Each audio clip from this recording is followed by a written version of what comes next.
Olá, eu sou Alex Agostini, economista-chefe da Alcerate. Bom, hoje é sexta-feira, dia 22 de maio, e esse vídeo hoje será um pouco mais longo que os anteriores, porque nós vamos falar de um tema relativamente novo aqui no Brasil, apesar de já bastante utilizado nas economias desenvolvidas, que são as operações realizadas com títulos públicos e títulos privados pelo Banco Central. O Banco Central aqui no Brasil. Na Europa e também em outras economias, como no Japão, na Ásia, já são bastante utilizados. Tá? Então, Japão, Estados Unidos e Europa utilizam bastante as operações que o Banco Central aqui no Brasil deve passar a utilizar nas próximas semanas. Por que isso? Porque nós passamos por um momento de grande incerteza futura. Então nós sabemos que é difícil você, neste momento, estimular a economia, seja para consumo por parte das famílias ou mesmo por investimentos por parte das empresas.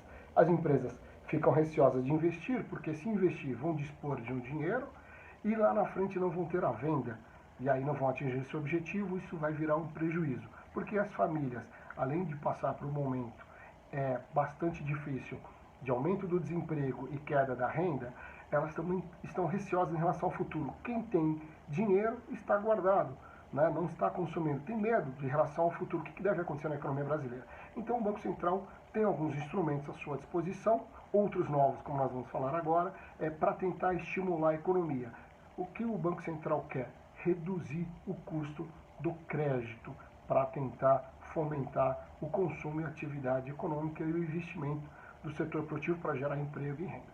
Bom, a gente tem visto que o governo tem adotado diversas medidas, como linhas de crédito para as empresas, pequena e microempresas, ainda que está demorando para chegar até a ponta, né, das empresas, mas o governo tem se mexido nesse sentido. O auxílio emergencial para não deixar as famílias numa situação ainda mais difícil. E o Banco Central, do seu lado, ele é o guardião da moeda, né, ou seja, manter o poder de compra da sociedade, ele procura estimular a economia, controlando, sempre objetivando, o controle da inflação, ou seja, manter a inflação num nível civilizado. Como que ele faz isso? O instrumento mais eficiente de política monetária é a taxa de juros básica. Nós vimos que a taxa de juros básica do Brasil, a chamada taxa Selic, ela vem sendo reduzida a cada reunião do Comitê de Política Monetária e já está no menor nível histórico, em 3% ao ano.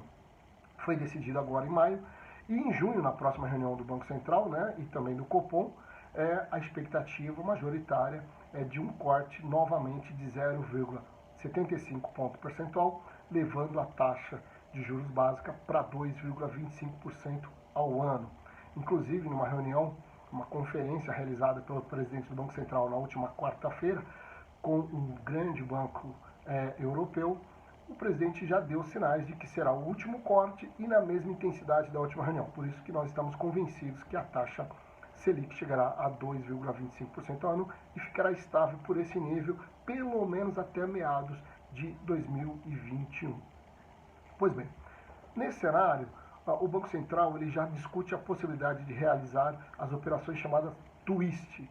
Twist, traduzindo para o português, é torção. Por que nós utilizamos então a nomenclatura em inglês, né, o twist, a palavra em inglês? Porque foi justamente nos Estados Unidos que começou a se utilizar muito fortemente essa operação, em 2008 também, por conta da crise do subprime. Vocês lembram muito bem, o Brasil até teve recessão em 2009, mas depois disparou em 2010. Mas aquela era uma outra situação. Nós não tínhamos, por exemplo, uma crise de saúde pública global como nós temos hoje, e que o Brasil ainda não conseguiu controlar essa situação. Vai demorar um pouco, mas nós vamos superar.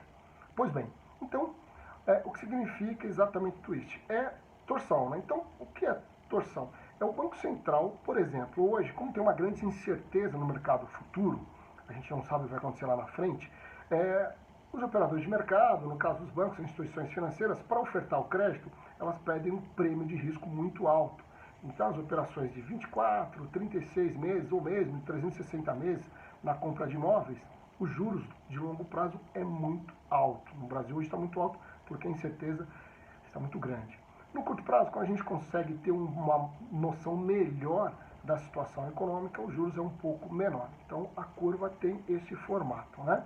Os títulos de curto prazo pagando essa taxa e de longo prazo um pouco maior. O que o Banco Central quer? Já que o custo do crédito está muito elevado, ele quer diminuir essa diferença entre o curto prazo e o longo prazo. Como que ele faz isso? Ele vai começar a comprar títulos de longo prazo e ofertar títulos de curto prazo. Então, ele dá liquidez de longo prazo, então reduz o preço, cai a taxa, ele aumenta a oferta de curto prazo, portanto sobe o preço, e aí ele consegue diminuir esse diferencial, e aí as instituições financeiras ficam muito mais propensas a ofertar o crédito e a estimular a economia novamente, a compra de bens duráveis, como por exemplo veículos, imóveis, que tem uma relação intersetorial muito grande, ou seja, ativa um número muito grande de setores da economia e não deixa a economia ir para uma situação de depressão.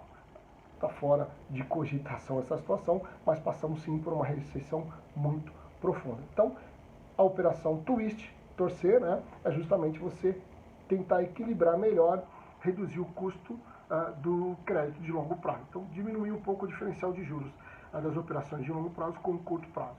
A operação twist é isso, compra de títulos no longo prazo e oferta de títulos no curto prazo. E aí tem uma outra operação chamada QE, que seria uma flexibilização quantitativa. O que significa isso? Bom,